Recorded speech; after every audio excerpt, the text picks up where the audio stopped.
Hello, hello. So, first of all, great to be in the architect room. My mother would be so proud. It would be, but yeah, we'll be talking about performance and more specifically indexes. So this is a database talk, yeah, performance. So for me, well, not for me, but performance. The best performance you get by just using cache, and cache is just avoiding work. So the best thing, the best thing about optimizing things and making sure that your application runs very quickly is just making sure that you don't need to do extra work. So you just want to avoid work because caching is much better. I don't know who went to the talk this morning about sustainable software, but I always like to put in this. This is very big. This slide about green software, because every time that we write code that is not optimal or that we need to do work that we shouldn't be doing and that we are doing things real time that we don't need to actually that we shouldn't be doing real time. We just contribute to being to a greener solution. So part of the things that you get from optimizing is just making sure that the electricity bill goes down. Hello, I'm Jachim. I work at Combel, which is part of Team Blue. For instance, TransIP here in the Netherlands, also part of Team Blue, and a couple of companies here. I'm the team lead of the platform's development and operations team, which is responsible for the shared hosting platform and all the automation there. But I'm also a member of the performance team, and we can be hired by our customers to have a look at code, to have a look at their application, and to give them useful information what they could do better. So I'm both the platform's system administrator hat and also the development hat, because I look at the code on both sides. So I love speed and I hate work that should not be done.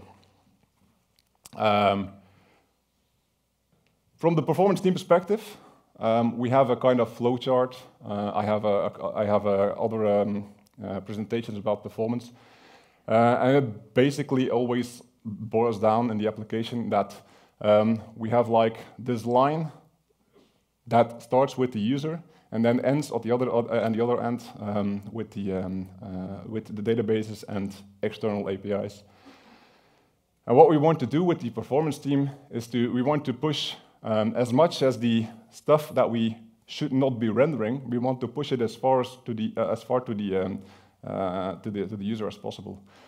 So here, eventually, on this side, from client CDN, Varnish, and the web server, you have HTTP caching, a whole different talk. But then you are in the part in our data centers that you have the web server, PHP, the application. Then you start to talk to Redis. Then you start to talk to the database, and you want to cache some stuff in Redis. And then on the opposite end, you have the APIs, which you are consuming, and then you're basically just back at the beginning because that moment you're the client from the other API. So the cycle repeats. So we always we look at the things that will give the most benefit, and that is usually external connections, databases, and you have a big gain if you look at those parts. This talk will focus on the databases, as you might have guessed. So yeah, quick recap. Databases are just a collection of structured data, and they are used to organize and then manage the whole data set. So here we have the structured data. We have our integer primary key. We have a name. We have the department, which could be an enum, the salary, and then a Boolean field if they are working remote or not. Random data set. And this is the view that we get. So we have that table, but this is stored on disk in a certain way. And this is stored on disk basically with a storage engine. Yeah, you can pick what storage engine you want, but this is basically the developers of the database. They pick a way that they think is the best solution to write the data on disk. But also, they need to think about how to fetch, how to respond to queries to the database, and how they can efficiently give the data back. So the fetching part of this example is done by query, and a query is just like the English language. It is a simple request for information. So most of us know SQL, and then SQL is just, yeah, I want this set of data from this location. NoSQL is, yeah, basically the same. It's just saying, I want from this data set, I want to have it in I want to do a query. This is just JSON, but basically this is the same. This is in MongoDB example. This is Elasticsearch, where you can just, again, use JSON to query the data. But yeah, people that are doing reporting really like SQL, so you can just also use SQL in your Elasticsearch. And then it's the responsibility of the search engine, in this example, Elasticsearch, to translate that to something that they can respond to. And it's that complete query cycle that we will dive into. So if we have a look at the physical world, the real world, everybody has probably been to a place like this. It's called the library, and the way you are, this is also a data set which is stored in an order for you to get the data out of this collection. So yeah, if you walk into this room, if you want to look for something, just think about how you would approach that to get the data from there. The same goes for a dictionary. There's also a specific way that we will extract data from this, something to do with orders, and we'll get back to that later. But then we also have, for instance, a cookbook. And if you want, for instance, to find all the recipes, which includes salmon, you probably already know how to search for that. You just go to the end of the book, and then there's a kind of index or something where you can find everything. So yeah, spoiler, this is just exactly how everything works in the database. So we have indexes. Indices. I don't know what you prefer. I should prefer indices because that is the not American way, but the title was already indexes, so we'll just keep calling it indexes. So an index. An index is a structured data. An index is a data structure which is stored next to the actual data. So you have your database, which is stored in a specific way, but you want to have a different representation to quickly go back to the correct page. And basically, the way the data is searched, that dictates how the data should be, how the index should be built. I will show a couple of examples of different ways. But first, after 10 years of presenting, I switched to Keynote, and now I can do stuff like this, and then. So yeah, this is an index of a book, and here you can see an example. For instance, we all know how to search this one. So you have the alphabetic order, but here you also have the grouped. So there's a subsection in that index, and this is just an example of the way you are using that index dictates the way you are using the search dictates the way the index is built. Another example of how we search for things are telephone books. Not really a thing anymore, but the way you are going into that data set helps to visualize how a database also does that. The structure of the index could be anything. So this is, here you have index cards, basically the same, but it has extra information on it. So within that index, you have more information than you would need to go to the book, but this makes it possible to not having to actually grab that book. And that means that you don't need to do round trips to the cabinets to actually fetch that data. And then also an index, completely differently structured, is the web index. So we are searching for things in a different way. It is stored in a different way, but we all end up somehow referring to a page that we can go to. So I already mentioned SQL, so the structured query language. So it's an abstract way to query the data in your data set. And it is so successful because it is a disconnect between what you need and how to get it. So the SQL part, so the query is just, this is the information I need. And then somebody, we all think the database, should be responsible for for finding out the correct way to get that data and present it to you. So the user requests the data, and then the database magically figures it out. But that, begs the question: who's responsible for tuning or saying to the database how it should be fetched? If we look at the developer part, so we create the application, we know exactly what data we need because we are writing this application. We know that it will be accessed by the user in a certain way. We can plan up front what the access path will be, what the most demanding queries will be in our application. Most of the time, because the patterns that can some access patterns we cannot predict. So then on the other side we have the database systems, and the database systems. The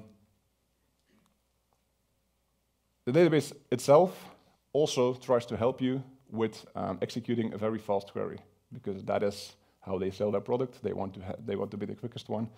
And it does that by using query optimization and query rewriting. So your database will look at that query and it will optimize it in a certain way because it saw that before, and it will also use a execution plan to inspect. It will use the query execution plan to plan ahead and see what the best approach would be for this specific query, how it would locate that on disk. This execution plan is the main source of information for us to see what we will or what the database will do, and if it's doing what we are expecting. So more on that later. And then we also have the database administrators or operations team or sysadmins, and they also have a couple of tricks to figure out how to optimize the data, because we can look at the slow query log, for instance. Next to the slow queries that it's logging, it's also doing statistics about how many rows it needed to access. If your database supports it, you can also log frequent queries, and that way you know, because as a developer you kind of think that you know where the bottleneck is, but then or what the most frequent queries will be. But the database has the actual data, has the actual statistics, and you can fetch that information.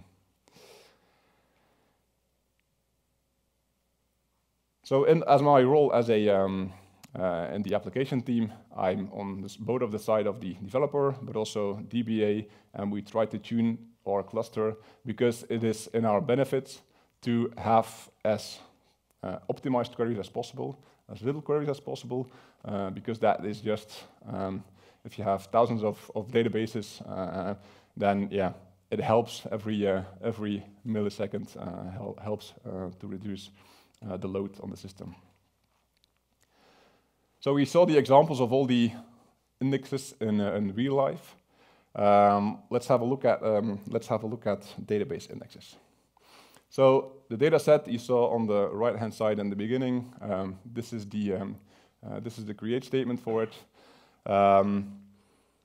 So yeah, basically integers, some binary, some Boolean fields, and a decimal. And if you look at some data I've injected, this is how you would. This is the data that would appear. So this data set is in a table. It's formatted in a table way that we can see, that we can query, but it is stored by the database engine on disk, and it is technically stored in blocks. Let's say, for our example, that every 4 records there's a block on disk somewhere, and if we query the table and we look for an employee, we have one record. This is the one, but it needs to load all the data that was stored on blocks. It needs to load that data from disk, and then load the data in memory and loop over every row, and then discard everything that it didn't need, to eventually end up with this row. This is known as a full table scan, and this is not good. I tried to do a couple of examples on my laptop, but even with millions of rows on an SSD, yeah, you cannot really see that it's not that performant. But it is not the correct way of handling those queries. And you won't notice this if you have 10 rows, if you have 1,000 rows, but the moment that your data is growing and growing and growing, you have the set that it needs to load increases, and it will keep getting bigger and bigger. So before everything gets out of control and you have billions of rows in there, you want to add an index to that, and the bigger the data set you have, the bigger or the longer the query will take, because it needs to create a completely new structure next to that. So what we do here is we add an index on this table, we give it a name, and we say that we want to have the name column included in that index. So basically, it will store the name and a row ID, and the row ID is where it is located. So it is just like the page number in the example of the dictionary. It is stored in an ordered way, because that is the thing. If you remember the dictionary, you know if you go through the list, you know if you search for C and you hit D, then you can stop. So if you don't do it in an ordered way, it's not going to work. And it is stored in something called a doubly linked list, and this is basically, so white slide. This is basically just the sorted list of the index leaf nodes. So in this example, this is the table, and in column 2 we added an index. So we have a sorted list here with the row ID pointing to that correct name, but it is also stored in blocks, and every block links to the next one and the other way around, so that we know that we just can go through this list sequentially. And if we here have 27, we go 27, we follow the link, and we know it's not 27 anymore. So we know that these two lines match that query, and it's very efficient. Like I said in the example of the dictionary, you can just look at the ordered way. But there's a more efficient way on top of how we store that. So we have the dictionary, and how are you searching through that dictionary? What you basically do is just you open it in the middle of the book, and then you know I'm looking for F. I'm in the middle of the book. I need to go left. So this is basically a binary search, and this is just splitting everything in half every time. So you just go to the book, you split it again, you split it again, and you split it again until you hit that. And this scales very well, because even if you have millions of rows, if you can split it in half every time, half of this data set is already after the first loop. It is gone. This scales very well, but there's one problem, that this is not balanced. So if you add data to this, if you add 16 or if you add 18, it will just keep creating nodes. So what a database uses, it uses a B tree. So they do binary search, but they do it better. And a B tree is not a binary tree, but it's a balanced tree. So it's a bit the same way, but it is balanced. And also it has multiple, every level has multiple entries. So instead of having a binary tree that goes down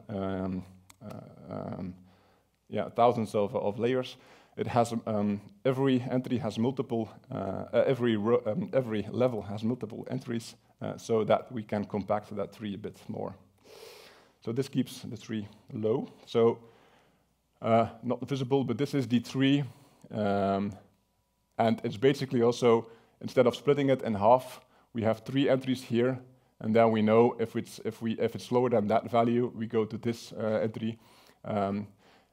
A bit better visualized here. So instead of just doing it in half, we have a lot less levels to consider, because this is because we can just iterate through that list. So traversal is very quick, because we can just very quickly follow that line. We go to the next level. No. Yep, and we're here. And here we end very quickly. We end up in the leaf node, and then we can use the doubly linked list to just go to the next one if we do a range query, for instance, here, and fetch all the data that we need. So about the query plan, the execution plan, you can just call explain on a specific query, and it will give you information on that query. You can do it in multiple ways. You can just say explain, and then you will see the output of what it would be doing. So we say name equals something, and then we see that it has chosen the name index. But this is just the query plan without execution. You could also explain analyze, and this will actually execute the query, and all the data that's available in that execution plan will be there. So here you can see that we hit one row, because the query was just actually on the name, and we have following the list, and we already know what's happening. There's also format JSON. It fits nicely on the screen. It's very readable, but it's very useful if you use it in your own application, because you have much more information. Going back to the to this slide, here you have different columns, very cryptic, everything. But the access types, for instance, in that table, you will see the different access types. If it was quick, if it uses index, what index it was using. I will show a couple of more examples, but the all here is very bad. That is just loading everything into memory, and that is something that you want to avoid. You also have the extra information, and this is even worse, because that's just random text that can be concatenated. And for instance, using where, using index, file sort, the JSON format has specific properties, so that you can check on those properties. So going back to our example, we have an index on one column, but if we want to query more columns, so here we have the name, and we want to see all those employees with that name from a specific department. So here we see that we have a couple of rows that match that query, and if we do an explain, on that query. You can see, so you have to read that from the bottom up. It first it uses the index that we have, and with that index, it already trimmed it down to 14 rows. If we then filter it again with the department, which basically is then doing a scan through all the rows there. We can fix that if we want to have it quicker by using more columns in our index. If we look at that, how that looks like in the show index output, we can just see that we have the key here and that the column in a specific order was there. So if we execute that query again, we do the analyze, you can see that we just use only this index, and we get the data that we need. So this is called a concatenated, a multi-column, composite, whatever index. It uses the same B tree, and it just concatenates. So it puts the two values next to each other, and then also the row ID. So you can use it just like a telephone book. Here you have the last name, and then the first name is next to that. And that query works in multiple ways. So if we use that index, if we use this query, and we get all the data with, again, only the name, if we explain that query, you can see that it's still, because even we only use the name, it is still using the concatenated index. But if we do it the other way around, if we query the department, we will also get all the results that we have. But if we then explain it, you will see that it needed to go through quite a lot of rows to return the information that we need. And here we have the all, so the full table scan, and it didn't even suggested any index. And again, we can go back to the telephone book, because you cannot use the telephone book search for the name Jachim. You have to start with my last name, because otherwise it's just useless. So the way it is stored from left to right. And if you skip columns, the index just becomes useless. If we look back to this to the library, it's a bit the same. You go and have a category of books, and then you go to that section, and then there it is sorted by name. So this is kind of like a concatenated index, but it works backwards. And it works backwards because of something called cardinality.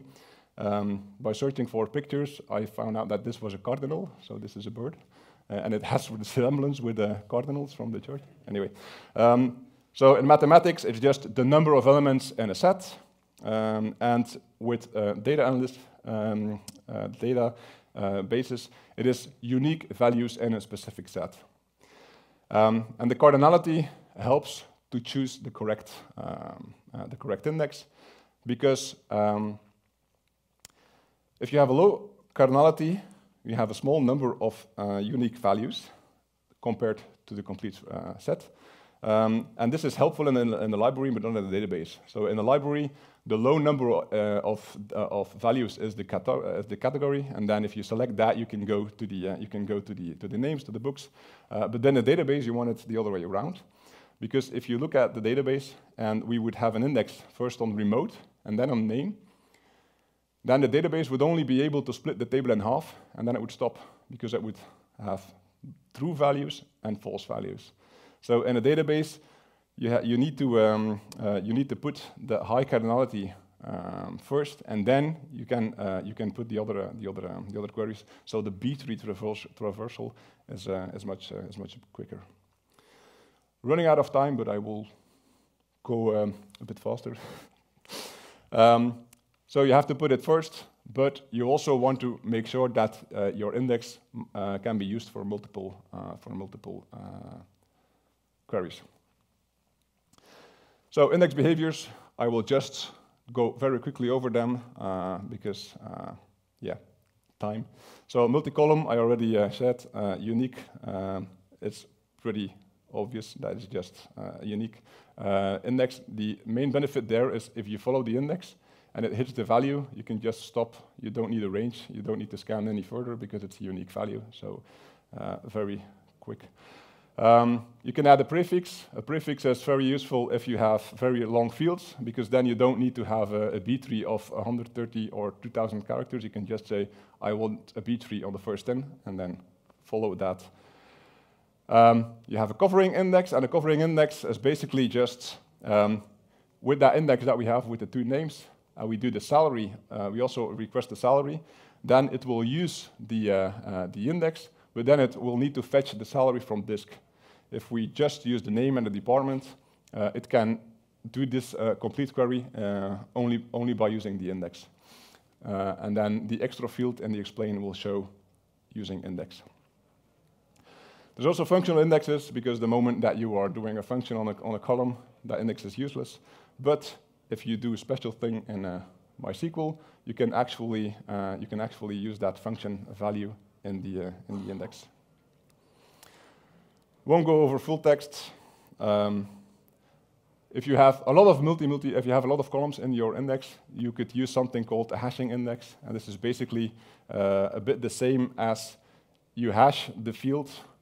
So you concatenate all the fields, you hash it, you store it in a database, and then you use the query that is hashed in the same way to do an exact match. And this is the way we are doing that, hopefully, for buzzwords.